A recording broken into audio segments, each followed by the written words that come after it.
What's up, y'all? Okay, so back in the booth, and today I'm gonna be doing something that I've been struggling with. Uh, struggling with this, and I finally freaking came right. And this is after redoing people's crap. Well, I finally came right. So this Pacifica, we've been assembling the car, and we had a couple of nicks and cracks here and there, right off what the assembly side of things. There was a couple of things that I wasn't happy about with the previous paint. And bottom line is this: we struggled with the car, struggled, and struggled. When I say struggle, we struggled with the paint work of the car. And whether I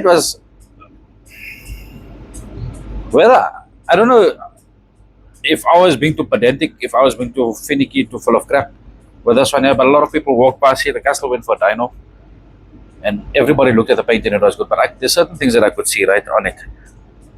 And then we done. That was before the touch-ups. So then we had to see on the corners and we had to do a touch-up. Bottom line is what started happening on this specific car, and I'm going to be honest about it, right? Is that every time we try to do something, there was a reaction on this vehicle. So what that means is that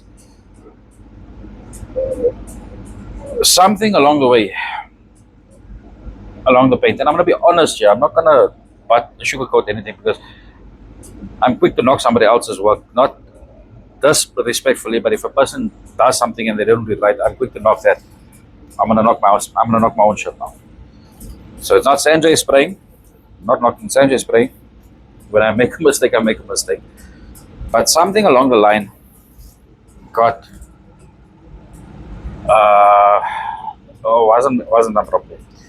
So every time we would repair a section, and it's part of the game, right? When you're busy restoring cars, when you start assembling, you get a guy that forget that he's got a key on him, or maybe whether it's negligence, whether it was a mistake, whatever it is, you forget something and something gets scratched and you have an issue. So every time we came in, we had to repair over it or do something there was always an issue of a reaction. So the first time it happened, I said, okay, maybe I've never seen it before, maybe it's something that's happening. But I've seen it on another car. No, sorry, it was this guy here. So second time it happened on the same car in another area. Then it raised an alarm. Third time I said, no ways. Customer is cross with me, and I don't think you're going to be cross now. Because we've taken the car back down. We worked in stages. So I took the clear coat off. I found there was still a reaction on there. So the minute I put primer on, there was still a reaction. I pulled the base coat off. And I let the car sit a bit and let the solvents pop. So what it means is that there was either a reaction on how my previous painter had mixed paints or something of the sort. God knows.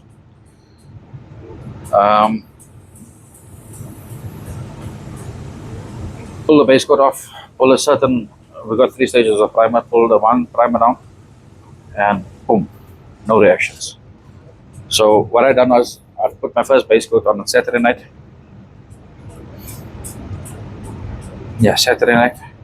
I left the primer. So when I put the car into, so let me start here quickly. When I put the car into primer, I actually let it sit for a few days because the last thing I wanted was put primer on the car now. You give it heat, you give it cold air, and you put base coat on and you don't see the reaction then.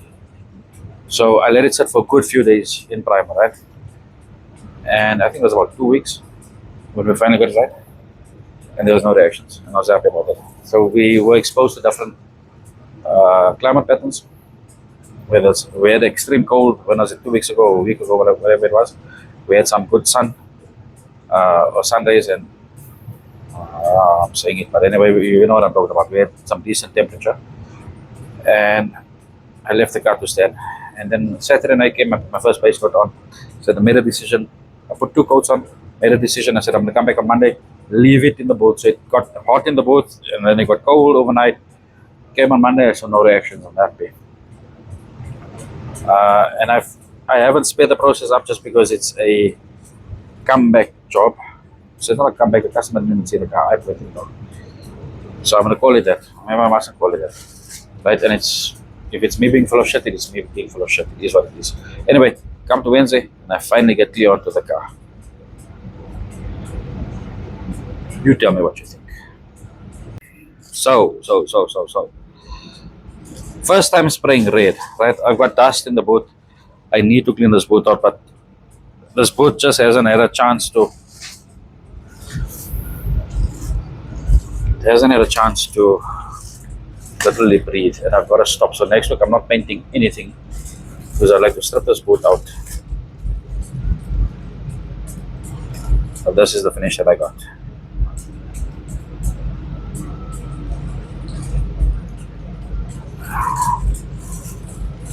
And the car, I think, came out freaking good.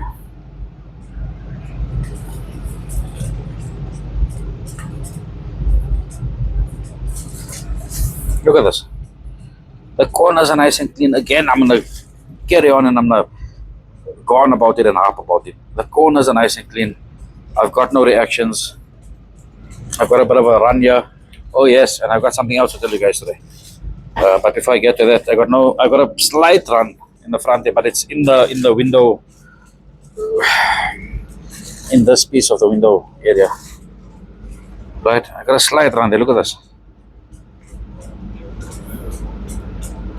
I've got texture, and I've this paint actually I've allowed the paint to actually flow out, right? And I've got consistency there. So there's a couple of things that I've done differently, and I should have done the video on it, but I've been concentrating on getting this car dialed in, right? That I haven't been concentrating on the video. Now that I'm calmer afterwards, I can actually do the video.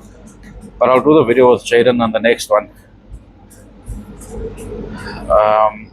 So Jaden, my nephew, is with me in the shop, and it actually helps a shitload, right? And he is helping me with content because it's been irritating him as well.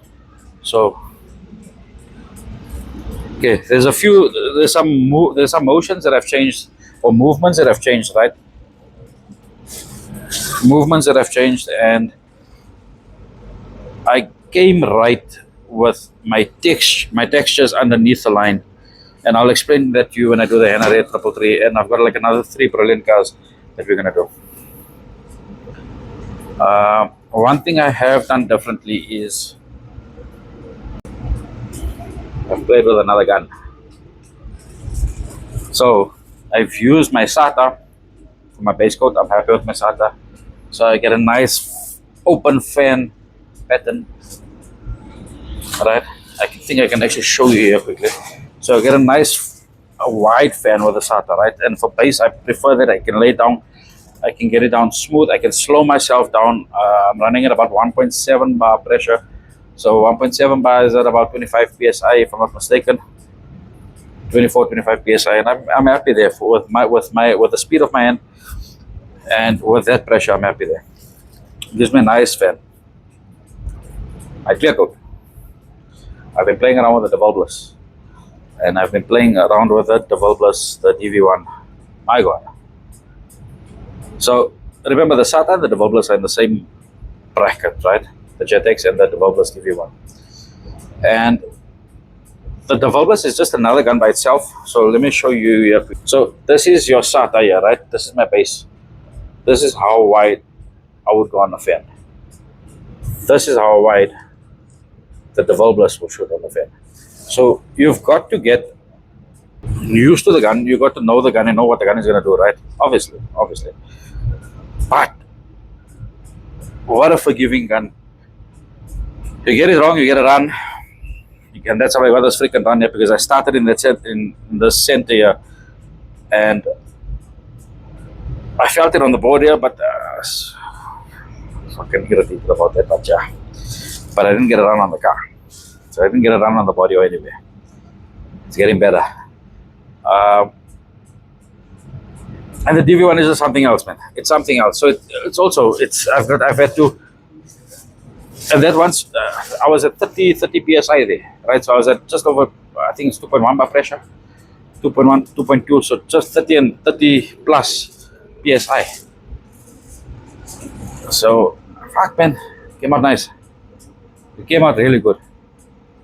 And the customer of this guy, I know you crossed with me because I made the decision to redo the car. I know I'm late on your delivery, but I think I made the right decision. I'm paying for the shit. Meaning I'm paying for the redo, you're not paying for it.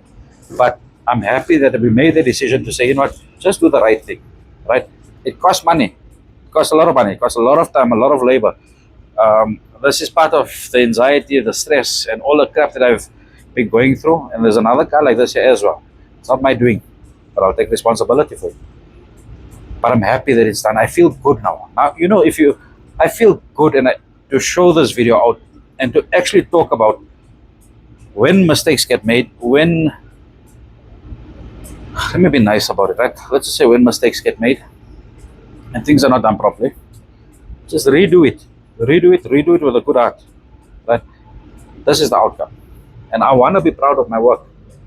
I want to be proud of the cuck that comes out, not the cuck, of the stuff that comes out of the shop here. I want to be proud of the paintwork. I want to be proud of my booth. And I want to put my name behind this.